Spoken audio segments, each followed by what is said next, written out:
আসসালামু আলাইকুম। আপনাদের সবার হচ্ছে আমানত আমরা নিয়ে যাচ্ছি। প্রায় হচ্ছে তানজি ভাই, আমরা, তারপর কুকিল ভাই, আরেকজন ভাই আছে, আমরা জিয়া ভাই, ওনারা মিলে হচ্ছে আমরা একদিনে ফান্ড কালেক্ট করছি 1,30,000 টাকা। এই টাকাগুলো হচ্ছে আমরা মানে সবার হাতে তুলে দিব, কারণ এখন খাবারের পর্যাপ্ত পরিমাণ খাবার ওনাদের মাঝে আছে, মানে শুকনা খাবার প্রচুর পরিমাণে আছে, কিন্তু ওনাদের অর্থের অভাব। এর জন্য যাদের বাড়িঘর ভেঙে গেছে তাদের মাঝে হচ্ছে আমরা এই খাম করে দিছি। ওনাদের মাঝে হচ্ছে এগুলো হচ্ছে আমরা বিতরণ করবো আজকে। ঠিক আছে ভাই, আপনি কিছু আমি বলবেন? বলার যেটা হচ্ছে কি, আমরা আসার পর আসলে আমরা প্রিপারেশন নিয়ে এসেছি খাবার দেব।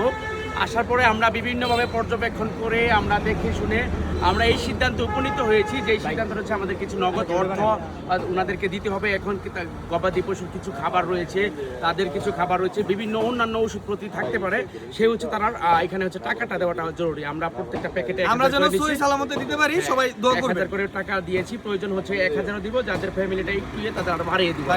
তো সেই সময় হচ্ছে আমাদের এখনো ডোনেশন ক্লাবটাই চালু আছে, আমাদের বিকাশ নগদ চালু আছে। আপনারা যদি কেউ সহযোগিতা করতে চান করে দিবেন, সকলেই পাশে থাকবেন, এটাই কামনা করছি। আসসালামু আলাইকুম। আর ভিডিওটা সবাই শেয়ার করে দিবেন।